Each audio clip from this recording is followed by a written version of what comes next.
Happy hump day. It is Wednesday again, and I went to a dinner party and I threw up.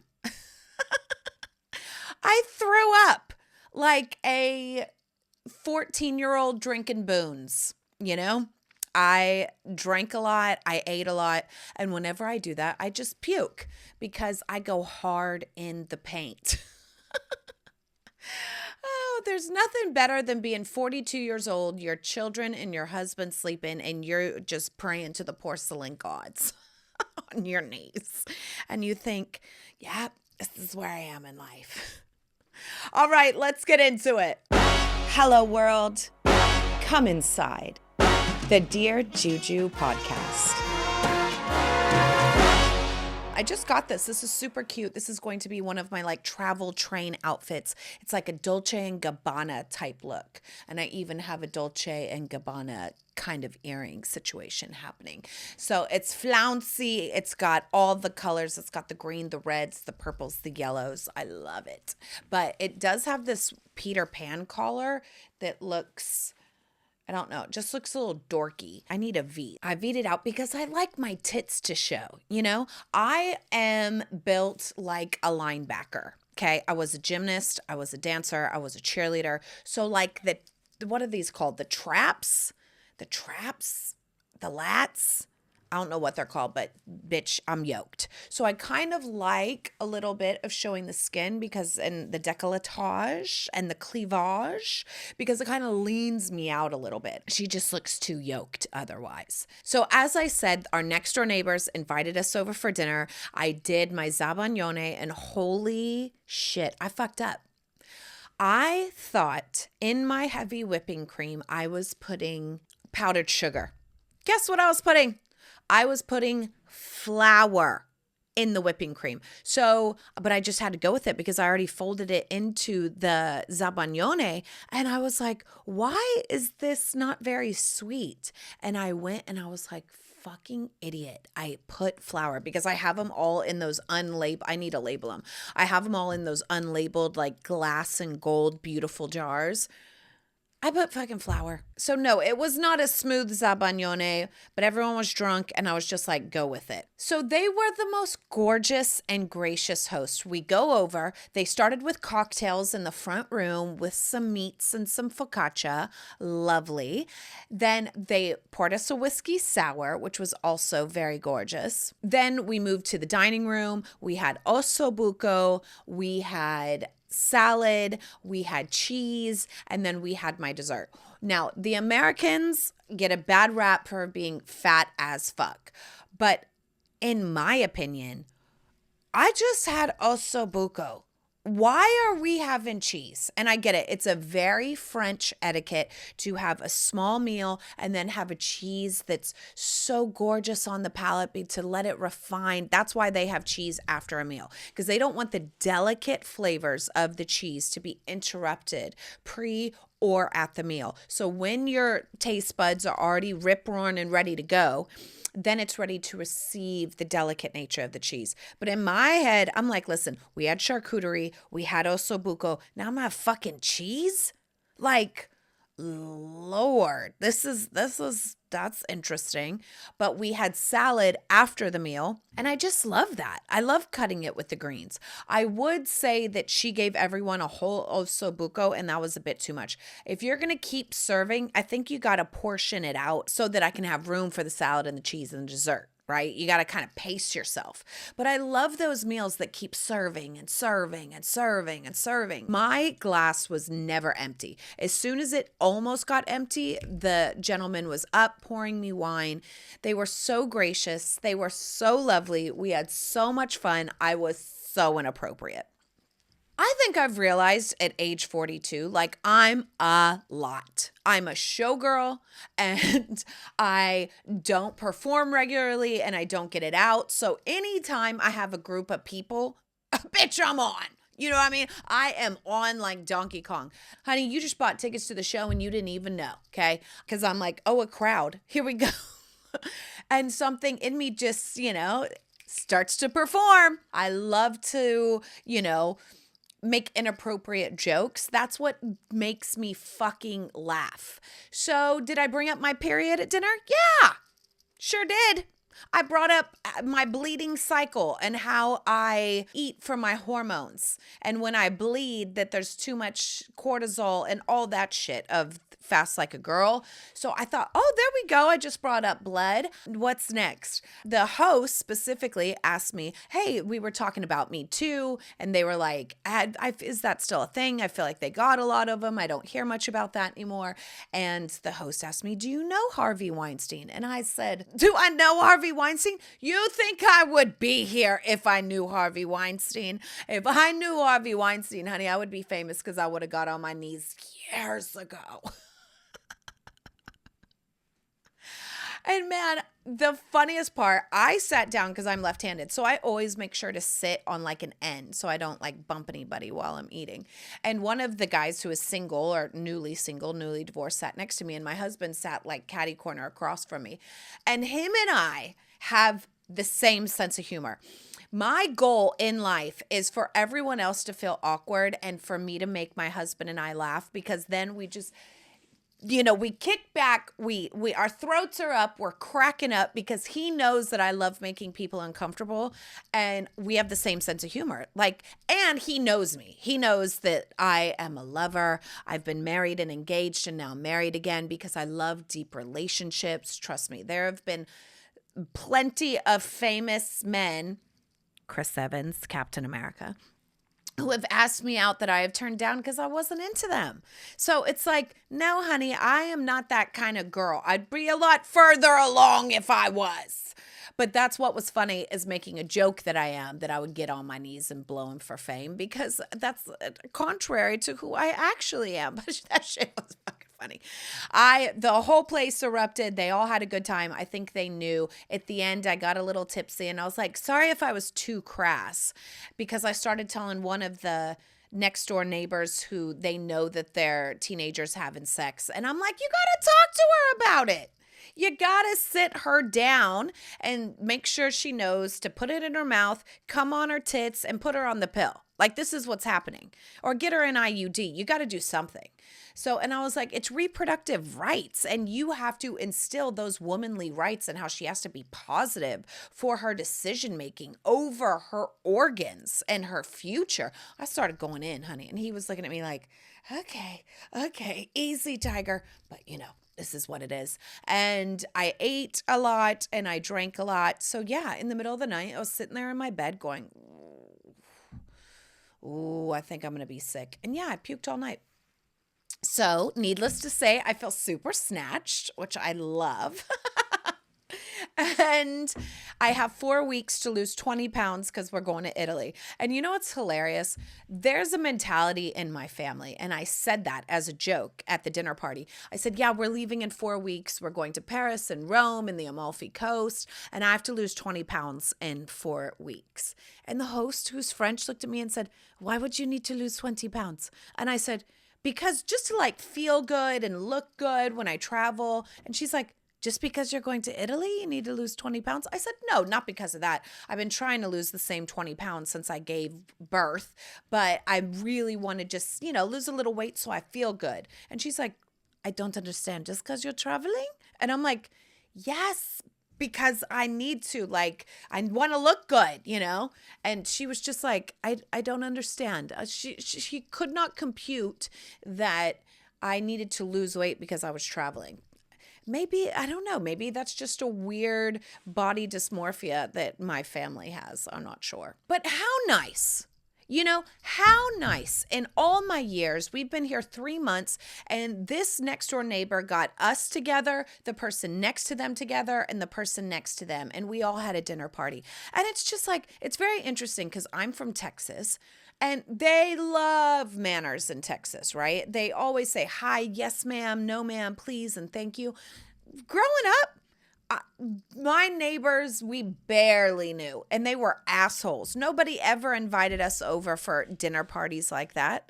I have been invited to more people's homes being here, and it just feels So good. The manners are amazing. It's so nice. It's so lovely. They know how to have a dinner party. They go in courses. They go from cocktail to wine to cheese course to dessert pairings with Amaros. Like, it was beautiful. Oh, and I brought my Averna. I brought my Amaro for everyone to sip on as well. I will say that no one finished my dessert except for my husband and I, because we're fatties. I looked at all of them and they all literally took 4 or 5 bites. And me and my husband, I was like, look at ours. Clean. They don't even have to wash our fucking thing because we fucking cleaned it out. And that's what happens when you're a fatty bo batty. What else is coming up? There's Mother's Day coming up. And I always take it as do one thing with the family and then do one thing for me on Mother's Day. Because, bitch, Mother's Day is every day. Last night, both kids woke up screaming that they had a bad dream. Who got up with them? Me. Okay? I need Mother's Day off. I need time just to woo-saw. I need a massage. I need to relax because then I come back a better mom. You know, I come back a little rejuvenated, a little like, hi, I missed you. And you know, I need that. And lastly, I will say I've noticed a resurgence of 50-year-old influencers, right? There's Shop with Caroline, there's Mel Robbins, there's my girlfriend Lou in Luland. There's a lot of seemingly 50-year-old women that are getting back into it and getting back into it with this rip, roaring, and ready to go attitude.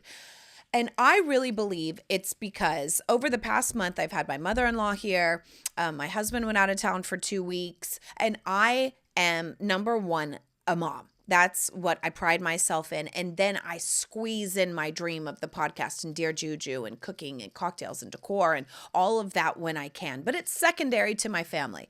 And I feel very strongly that I will be on my deathbed and not regret that. I think a lot of people get to the end of their life and they don't say, oh, I wish I would have worked more. No, that's not what life's about. Life is about family, laughing, spending time with people you love, hugging them, creating memories with them. Now, there is a reality side, so I can go too far as a Pisces down into that abyss of spending time with my family and I love them. It's also like you need to build a career, you need to build a legacy, you need to make money, we need to pay bills. So there is like a fantasy versus reality. But we have made in our family, I think I've told you this before, the decision for my husband to be the main worker. He goes out, he works, he's a cinematographer, he has a great day rate, and for me to be the stay-at-home mom. So if he gets a job and I get a job, I stay home. You know, I don't hire a nanny. We don't want nannies to raise our kids. We barely have babysitters. And it's just something that we feel is right for our family. And if it's the other way around for other families, God bless you. But this is what works for us. Because I waited so long to have a family. I had Rocco when I was 35 and I wanted a family my whole life. And so I spent from 18 to 35. I was on tour with these big names and going to New York and doing Good Morning America with Mariah Carey. And then I would come home to a 1-bedroom apartment and I would open the door. And to be honest, I felt a little sad. I would be like, oh, okay, I'm home. No one cares. Cry me a river when you're single. But I just really wanted a family my whole life. And I've waited for this and my dream is here. So it's like, I want to be there for them. I want to put on their shoes. I want to pack their lunch. I want to wipe, even though I complain about it a lot. I want to wipe their ass. I want to hug them when they have nightmares. I want to put a Band-Aid on every boo-boo and give them a kiss. That's what I want to do. But back to my point, I think we're seeing these resurgence of 50-year-old women because juggling that is really hard. When you have kids, you are in this freaking cocoon of all of that I just mentioned. Then something starts to happen, like when I'm 50, that's in 8 years, Rocco's 7, he'll be 15.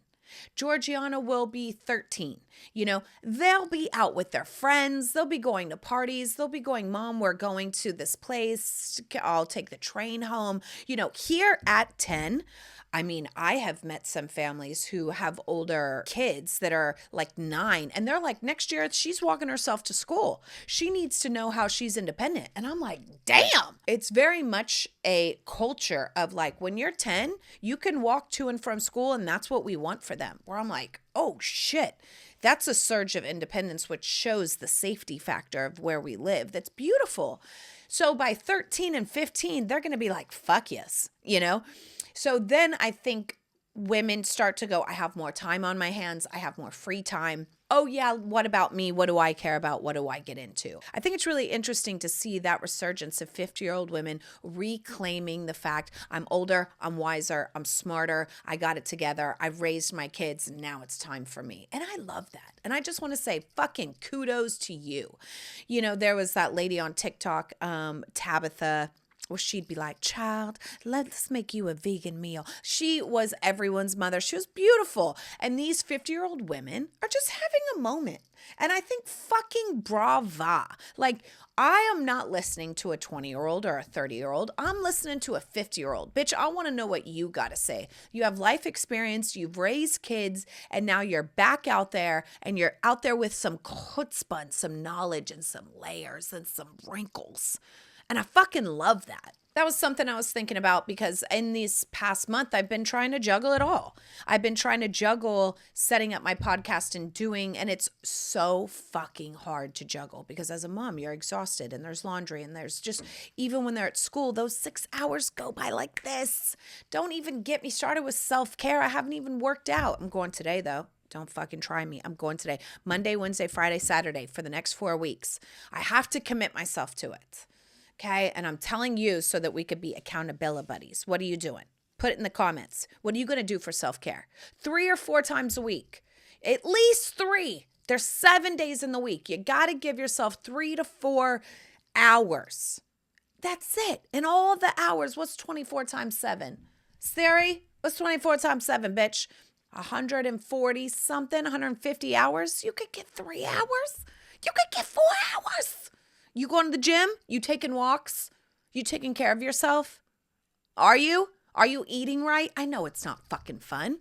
And this is why I also think the 80-20 rule. This is what I usually do. I like to give myself Saturday. Saturday is my cheat day. And if you go and you work out and you eat a good breakfast full of protein and fats, that'll get you set off right. And then lunch and dinner, you can have some fucking fun. You know, you can have a cocktail, you can have wine, you can fucking have dessert, go in. But Sunday through Friday, like, let's eat healthy. Let's eat for our genes. Let's eat for not having Alzheimer's. Let's eat for our body, right? Like, let's not have a little fun and look forward to the fun. Delayed pleasure, delayed gratification. I think in this generation, we don't really know delayed gratification because everything comes to us instantly. Like if the internet or Safari page takes longer than 5 seconds to fucking load, I'm like, what the fuck? Right? Like delayed gratification is something that we're not really used to. We're not really good at that. So this week, let's all try Sunday through Friday. Keep it cute. Put it on mute. You know what I mean? Just tell yourself with that piece of ice cream, with that glass of wine, with that cocktail, with the da-da-da-da, you know, I'll save you for Saturday. See you Saturday, bitch. And have your cheat day on Saturday. 1 day out of 7, you're doing 6 good, 1 a little for the taste buds, you know, for the dopamine hit that you get. All right, those are my rants and rave for this week. And let's get into some domestic goddessness, shall we? Cooking. Osso buco. Gorgeois. Gorgeois. Okay. Osso buco. I know we're kind of going into a time that is, you know, springtime, but it's still a little chilly. You know, make an osso buco with red wine, with fennel, with carrots, with onions, right? It's so beautiful. It makes the house smell so good. It's so easy. And this is the last remnants. Actually, osso buco is from Lombardo and Italy. And you're actually supposed to make it with white wine. So you could do a little white and a little red if you don't want to make it so heavy. I think red kind of tends to make it more of a fall type thing. But if you want to make it a bit lighter, make it with some white wine and some beef stock. And don't forget about an osso buco. It's veal, by the way. It has the bone in, so you're getting that marrow. It's got good fats. It's got the protein. It's actually a really healthy and lovely dish.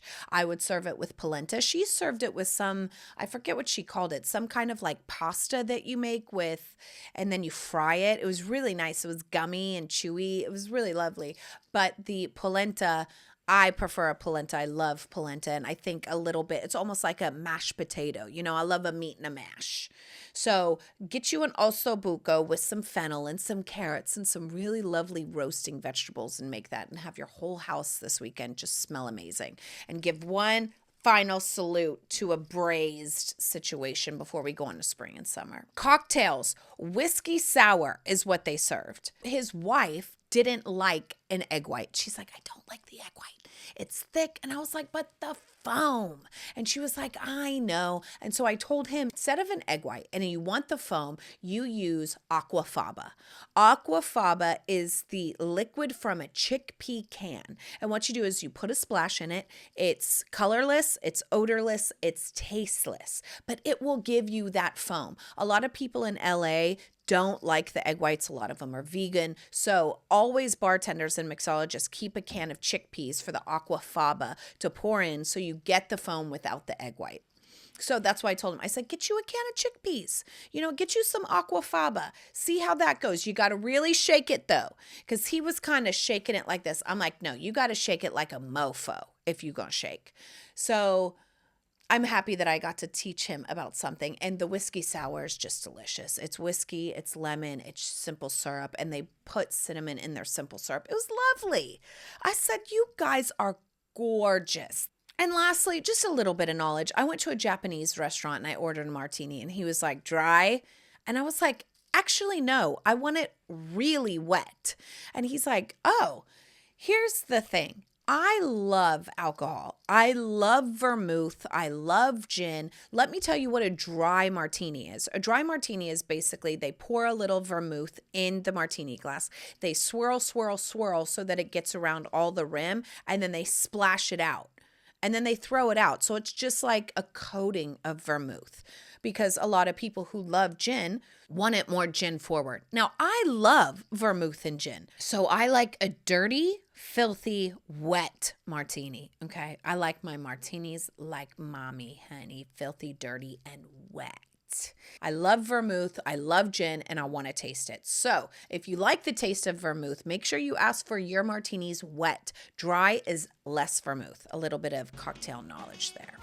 All right, now let's get into some Q&A with some T&A, baby. Dear Juju, I love how relatable and off the cuff your podcast is. Thanks, baby. I'm glad that there are people out there who tell it like it is and make it funny. What are your inspirations with your style of podcasting? And can you recommend any other podcasts worth listening to? To be dead damn honest, I don't really listen to podcasts unless somebody sends me one episode of something that's really interesting. I did listen to one podcast this weekend, which was The Bright Side, which is by Hello Sunshine, which is Reese Witherspoon's production company. The target was very towards me. It was a stay-at-home mom, makes $160 million with her tequila-infused company over 4 years. So I was like, bitch, I'm listening to this. What'd she do? What was her inspiration? So that was on The Bright Side, and there seemed to be a few more episodes of that seemed really fun. I love Heather McMahon. I found out about her through my mom group at my old neighborhood. One of the girls loved her podcast, got her through the pandemic. And it was funny because about a month prior, the voice inside me, everyone has an inner voice. And I don't know about you, but my inner voice speaks to me like a gorgeous black woman, like a black woman that's just like, girl, you better start a podcast. And I'm like, what? Yes, that's what I said. Like, I don't know why, but that's my inner voice. Maybe, I don't know. That's who I resonate the most with. And she tells me like it is. And maybe that's God. God is a black woman. In my head, because that's my inner voice, and my inner voice is God.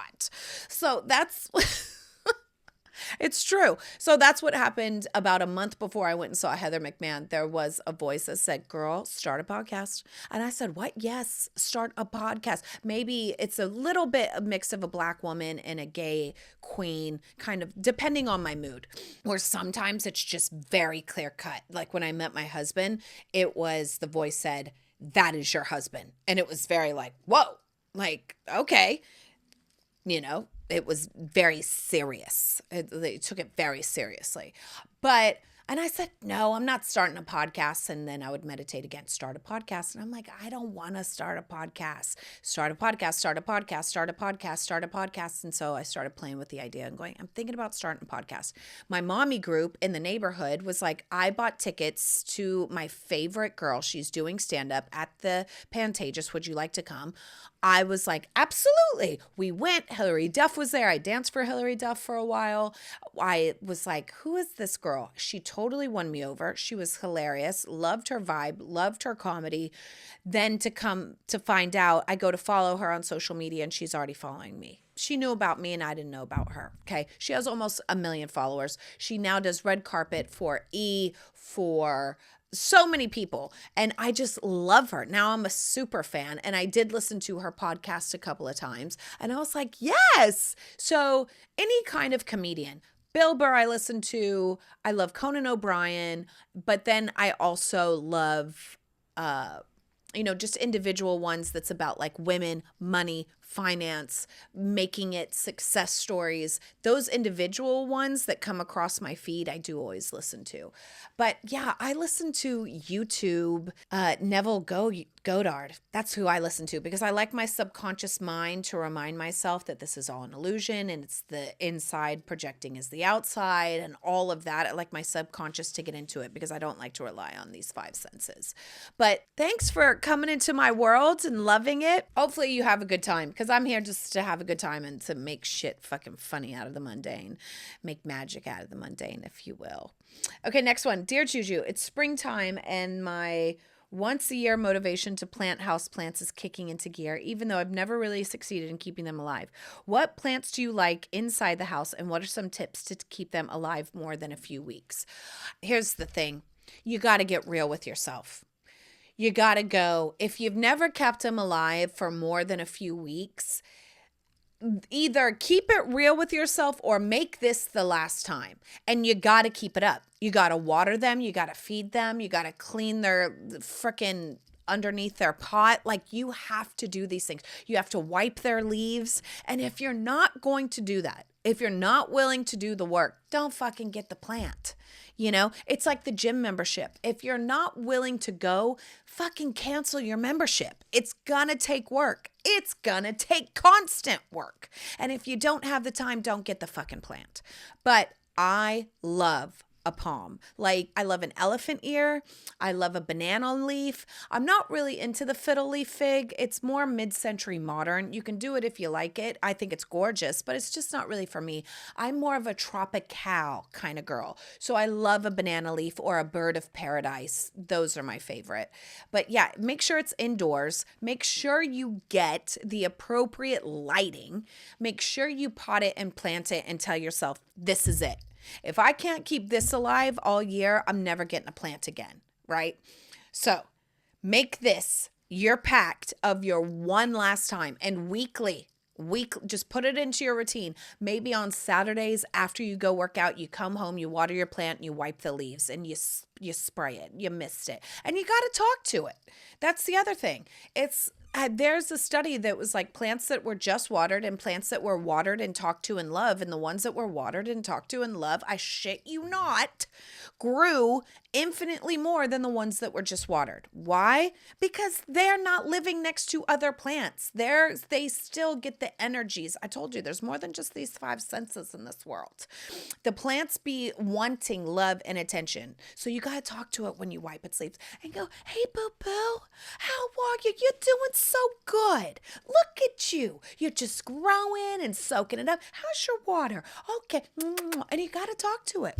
Bitch, I'm going to tell you right now, that shit is a weekly, bi-weekly, 52 or 104 times. You're going to have to talk to that motherfucker, water it, wipe it. So if you're not willing to do that throughout the year, just save your money.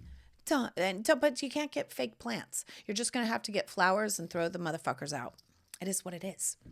All right, last one. Dear Juju, I'm loving watching your adventures in London on IG. I I want to give you more. Trust me. What has surprised you about the UK, and where else in Europe would you like to go? I think what surprised me the most is that the old European way of being set up in New York, I feel like New York was kind of modeled after these cities, is that you feel like you're in a backlot. I honestly would go to the Hollywood backlots when I worked in Hollywood, and I would just be like, why don't we set cities up like this anymore? This is gorgeous. And that's how Europe is set up. It looks like you're on a fucking backlot. I feel like I'm in my own movie. I'm riding my bike on the street. So many other people are riding their bikes. They're walking. There's church bells. I hear birds. It's fucking beautiful. It's gorgeous, and I feel like I'm in a film. And so, yes, I want to go everywhere in Europe. My favorite place, though, is Italy and France. I do love Spain and Portugal as well. That would be very close. But Provence. I love Provence. Never really spent a lot of time there, but I would love to have a house in Provence where I just sit there and I sit in a hammock and I read a book and I let the butterflies just fly around and the sun-soaked days and have picnics. Like that just sounds absolutely divine. And so, yeah, I really want to spend some time in the south of France. I want to get to know it better. I want to learn it better. Of course, Italy, I want to get to know better. There's so many places in Italy to go and discover, from the north to the south to the islands. I love Spain. I want to get to know Spain better, and Portugal. I feel like I know Portugal. I've been to Lisbon, and then my husband and I took an RV from Spain, from Malaga up to Portugal, and being in that RV was really cool because we got to see the countryside of Portugal.